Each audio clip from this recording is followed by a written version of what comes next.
പ്രജിതേ, ഈ ഗോപൻ സ്വാമിയുടെ വിഷയമേ നമ്മൾ അന്ന് സംസാരിച്ചപ്പോൾ തന്നെ പറഞ്ഞിട്ടുണ്ടായിരുന്നു, ഈ മക്കള് പൂജപ്പുര പോവേണ്ട എല്ലാ സംഗതികളും ഉണ്ടാവും അല്ലെ? പൂജപ്പുര സെൻട്രൽ ജയിലിലേക്ക് പോവേണ്ട, ചിലപ്പോൾ അവരുടെ അമ്മച്ചയും കൂടെ പോവേണ്ടി വരും അല്ലെ? എന്തായിരുന്നു ഇപ്പൊ എന്തൊക്കെ ഡെവലപ്മെന്റ്സ്? അമ്മയുടെ കരച്ചിലൊക്കെ ചേട്ടൻ കണ്ടായിരുന്നോ? അങ്ങനെയൊന്നും ഇല്ല, ഞങ്ങൾ എന്താണ് ഒരു പോറല് പോലും കൊതുകിനെ വന്നിരിക്കാൻ പോലും ഞങ്ങൾ അനുവദിച്ചിട്ടില്ല. അതെ, അങ്ങനെയാണ് പറഞ്ഞത്. പക്ഷെ കൊതുകിനെ അല്ല, പൊതിരെ കൊടുത്തു എന്നുള്ളതാണ് നമ്മൾ മനസ്സിലാക്കുന്നത്. അതായത് ഈ 166 സെന്റിമീറ്റർ ഉയരമുള്ള ഗോപൻ സ്വാമി, അദ്ദേഹത്തിന് 49 കിലോയാണ് വെയിറ്റ് ഉണ്ടായിരുന്നത് മരിക്കുമ്പോൾ. അപ്പോൾ വളരെ വളരെ എന്താ പറയാ, വളരെ ആരോഗ്യം കുറഞ്ഞ ഒരു ആൾ തന്നെയായിരുന്നു ആ സമയത്ത്. അദ്ദേഹത്തിന്റെ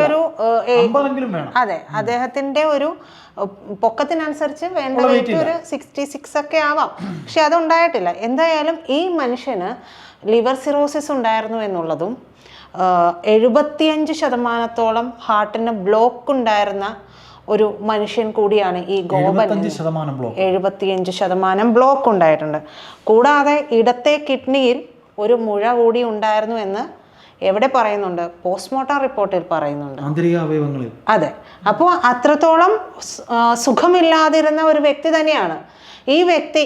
അത്തരത്തിലുള്ള ഒരു വ്യക്തിയെ എന്താ പറയാ, ഒരു പക്ഷേ അവർക്കൊരു ഭാരമായി തോന്നിയിട്ടുണ്ടാകാം. പല അസുഖങ്ങളുള്ള ആളാണല്ലോ, അപ്പോൾ ഭാരമായി തോന്നിയിട്ടുണ്ടാകാം, അല്ലെങ്കിൽ അതിനെ തുടർന്നുള്ള മറ്റ് പല കാര്യങ്ങളുമൊക്കെ ഇതിന് പിന്നിലുണ്ടാകാം. എന്തായാലും ഈ പോസ്റ്റ്മോർട്ടം റിപ്പോർട്ടിൽ കൃത്യമായിട്ട് ഇദ്ദേഹത്തിൻ്റെ മരണകാരണങ്ങൾ പറയുന്നുണ്ട്. അതിൽ 4 കാരണങ്ങളാണ് പറയുന്നത്. അതായത് കൺട്യൂഷൻ ഓഫ് സ്കാൽപ്പ്, അതായത് തലയോട്ടിൽ ചതവുണ്ട് എന്നാണ് പറയുന്നത്. 5 × 4 × 0.3 cm, അതായത് 5 സെന്റിമീറ്റർ നീളവും 4 സെന്റിമീറ്റർ വീതിയും 3.3 സെന്റിമീറ്റർ ആഴവുമുള്ള ഒരു ചതവ് എവിടെ? Right side of the back of head, just behind the right ear എന്നാണ്. അതായത് പുറകുവശത്ത് വലത്തെ ചെവിക്ക് പുറകുവശത്തായിട്ട് ഒരു ചതവുണ്ട്. അപ്പോൾ ഇത്രത്തോളം ആഴത്തിലുള്ളതാണ്.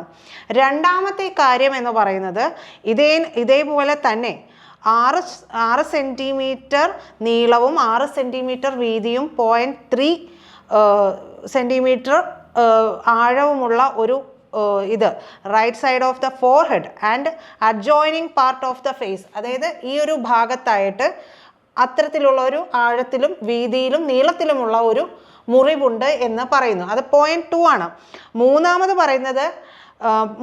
പറയേണ്ട ഒരു ഇക്വേഷൻ എന്ന് പറയുന്നത് 9 × 5 × 0.2. അത് എവിടെയാണ്? Left side of the forehead ആണ്. അതായത് 2 വശത്തും ഇത്തരത്തിൽ ആഴത്തിലുള്ള മുറിവുകളുണ്ട്.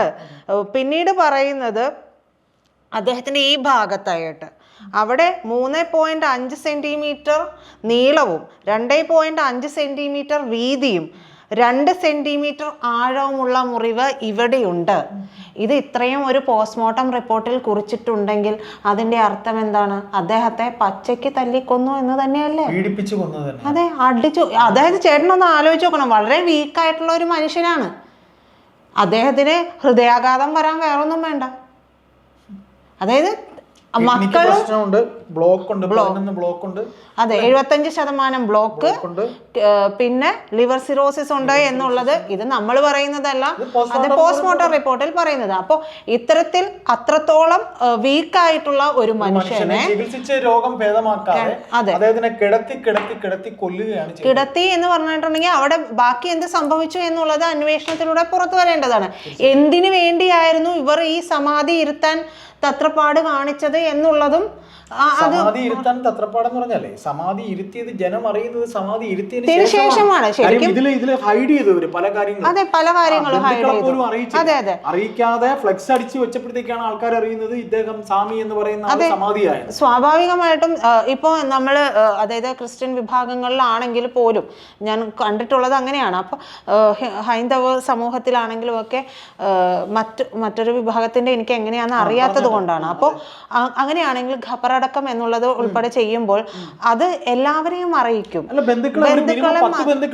ബന്ധുക്കളെ അതെ, ഇത് അറിയിക്കേണ്ട അതോറിറ്റിയെ അറിയിച്ച്, അതായത് മെഡിക്കൽ സംഘം ഇദ്ദേഹം ഡെത്തായി എന്നുള്ളത് കൂടി ഉറപ്പിച്ചതിന് ശേഷമാണ് ആ സമാധിയിരുത്തൽ അല്ലെങ്കിൽ ഖബറടക്കം ഉൾപ്പെടെയുള്ള അതെ ആ ചടങ്ങുകളെല്ലാം നടത്തുന്നത്, അത്തരത്തിലുള്ള കാര്യങ്ങൾ ചെയ്യുന്നത്. അപ്പോൾ മെഡിക്കൽ, അതായത് നമ്മുടെ ഈ യുഗത്തിൽ ഈ ഒരു നൂറ്റാണ്ടിൽ ചെയ്യുമ്പോൾ, ഇത്തരത്തിൽ ചെയ്യുമ്പോൾ മെഡിക്കലി, അതായത് ഇപ്പോഴും അദ്ദേഹം ഗോപൻ സ്വാമി മിസ്സിംഗ് എന്നുള്ളതാണ്. ഇപ്പോഴും ഗോപൻ സ്വാമി മിസ്സിംഗ് ആണ്. അദ്ദേഹത്തിന്റെ ഡെത്ത് സർട്ടിഫിക്കറ്റ് വാങ്ങില്ല എന്ന് മക്കൾ പറയുന്നുണ്ട്. ഡെത്ത് സർട്ടിഫിക്കറ്റ് പോകില്ല എന്നാണ് പറയുന്നത്. അപ്പോൾ ഇനിയുള്ള നാളുകളിൽ ഗോപൻ സ്വാമി മിസ്സിംഗ് ആയിട്ട് തന്നെ തുടരും എന്നുള്ളതാണ്. ഇതിൽ എനിക്ക് തോന്നിയത്, ഇതിനു മുമ്പ് നമ്മളൊരു സംസാരത്തില് ഞാൻ ഐശ്വര്യയോട് സംസാരിച്ചപ്പോൾ ഐശ്വര്യയോട് ഞാൻ പറഞ്ഞായിരുന്നു, അതായത് ഈ പറയുന്ന രീതിയിൽ ഡെത്ത് സർട്ടിഫിക്കറ്റ് വാങ്ങാൻ പോകില്ല എന്നൊക്കെ പറയുമ്പോൾ ഇവർ ഏത് ലോകത്താണ് ജീവിക്കുന്നത്? ഒന്ന്. രണ്ടാമത്, ഇപ്പോൾ ഇത് അല്പം മുമ്പ് സംസാരിച്ച പോലെ ഒരു ആൾ ജനിച്ചാലും ഒരാൾ മരിച്ചാലും നമ്മൾ ഇത് ജനന സർട്ടിഫിക്കറ്റും മരണ സർട്ടിഫിക്കറ്റും ആ വീട്ടുകാർ ഉണ്ടാക്കണം. രണ്ട്, ഒരാൾ ശയ്യാവലംബനായി കിടക്കുകയാണെങ്കിലും അല്ലെങ്കിൽ അറ്റാക്ക് വന്ന് മരിക്കുകയാണെങ്കിലും, എൻ്റെ സ്വന്തം ജീവിതത്തിൽ തന്നെ എനിക്ക് അനുഭവങ്ങൾ നിരവധിയുണ്ട്. എൻ്റെ ഒരു ബ്രദർ മരിക്കുമ്പോൾ, ആ ബ്രദർ 44 വയസ്സുകാരനായ ബ്രദർ മരിക്കുമ്പോൾ അവൻ്റെ മരണം സ്ഥിരീകരിക്കാം, വീട്ടിൽ വെച്ച് മരിച്ചു എന്ന് അടുത്ത ഒരു വീട്ടിലെ ആയുർവേദ ഡോക്ടർ വന്ന് സ്ഥിരീകരിച്ചിട്ടും ഞങ്ങൾ ആ അനിയൻ്റെ മൃതശരീരം ഞങ്ങൾ മെഡിക്കൽ കോളേജിൽ കൊണ്ടുപോയി. എൻ്റെ ഇളയ ബ്രദറിൻ്റെ അവനെ അവിടെ വെച്ച് മരിച്ചിട്ടും ഞങ്ങൾ അവിടെ കൊണ്ടുപോയി ഒന്നുകൂടെ ഞങ്ങൾക്ക് സ്ഥിരീകരിക്കാനുണ്ടായിരുന്നു. എന്നിട്ട് ഞങ്ങൾ പോസ്റ്റ്മോർട്ടം നടത്തിയിട്ടാണ് വീട്ടിൽ കൊണ്ടുവന്നത്. അപ്പോൾ അങ്ങനെയുള്ള കാര്യങ്ങൾ നമ്മളിതിൽ ചെയ്യേണ്ടത്, ഇപ്പം അല്പം മുമ്പ് പ്രീത സംസാരിച്ച പോലെ നമ്മൾ ഈ ജീവിക്കുന്ന ഈ ലോകത്ത്, നമ്മുടെ ഈ സംസാര ലോകത്ത്, ഈ നൂറ്റാണ്ടിൽ ഇതെല്ലാം അറിയില്ലെന്ന് പറഞ്ഞാൽ ഇവർ ഏത് ലോകത്താണ്? ഇത് അറിയില്ലായകയല്ലോ ചേട്ടാ, അവരുടെ ചില താല്പര്യങ്ങൾ കൈവിട്ടു പോകും എന്നുള്ള ഒരു അവസ്ഥയുണ്ടായിരുന്നു.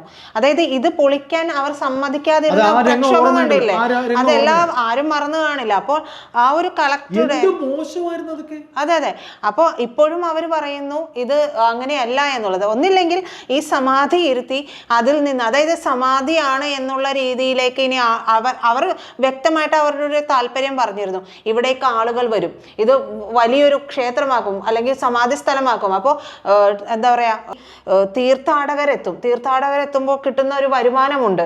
അപ്പോൾ സ്വാമി എന്നുള്ള ഒരു ഇമേജ് ഇദ്ദേഹം ഉണ്ടാക്കിയെടുത്തിരുന്നത് കൊണ്ട് അതിനെ സംബന്ധിച്ച് വരുമാന മാർഗമാക്കുക എന്നുള്ളതായിരിക്കാം അതെ. അപ്പോൾ അതിന് ഈ സമാധി എന്നൊക്കെ പറയുമ്പോൾ വിശ്വാസപരമായിട്ടുള്ള കാര്യങ്ങളാണല്ലോ.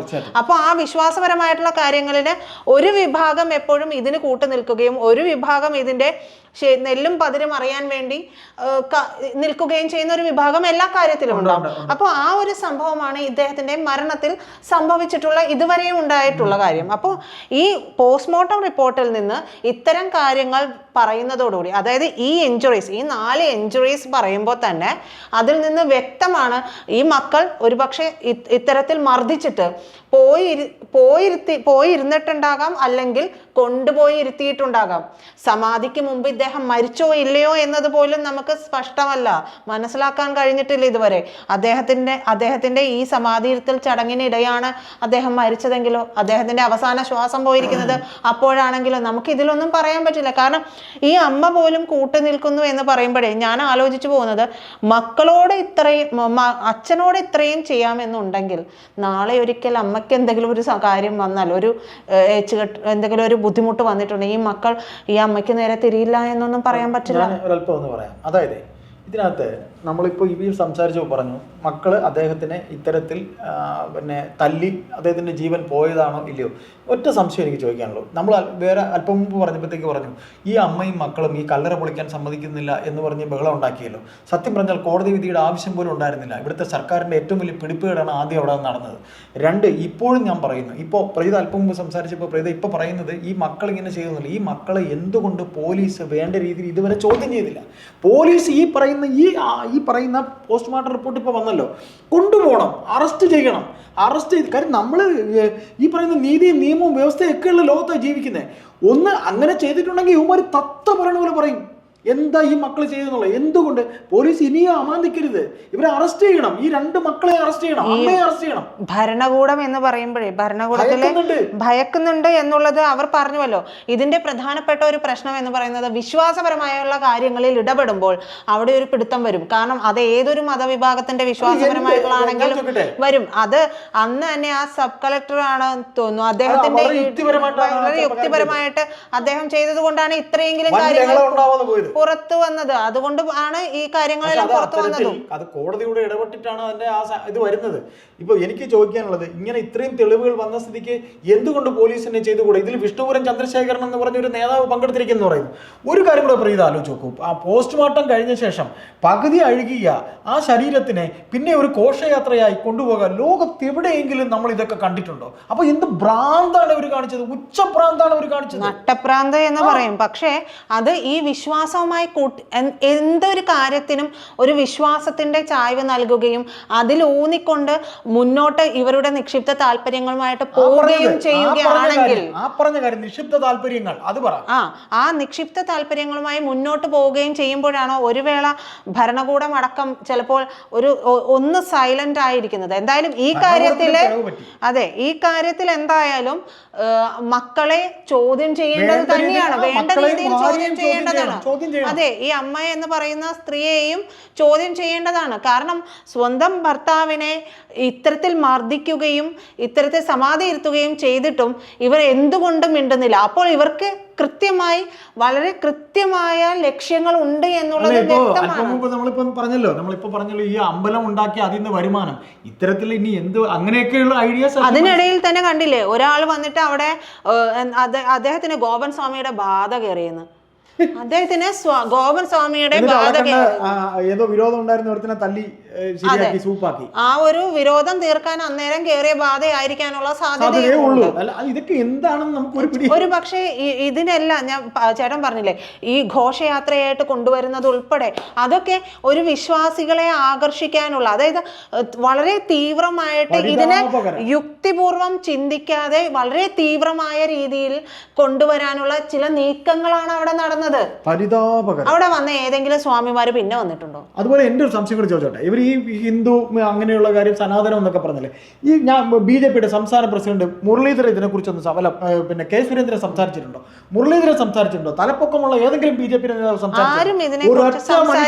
ഇതിനെക്കുറിച്ച് സംസാരിച്ചിട്ടില്ല. അപ്പൊ ഈ കാണിച്ചതെല്ലാം തന്നെയും നട്ടപ്രാന്തെന്ന് തന്നെ പറയാൻ പറ്റുള്ളൂ. ശരിക്കും ഈ പറയുന്ന പോസ്റ്റ്മോർട്ടം റിപ്പോർട്ട് വന്ന സ്ഥിതിക്ക് ഈ മക്കളെയും ഈ അമ്മയെയും നിയമത്തിന്റെ വഴിയിലേക്ക് കൊണ്ടുവന്ന് ഇവരെ ചോദ്യം ചെയ്യണം. ഇല്ലെങ്കിൽ പിന്നെ എന്ത് നിയമവാഴ്ചയാണ് പറയുന്നത്? അതെ.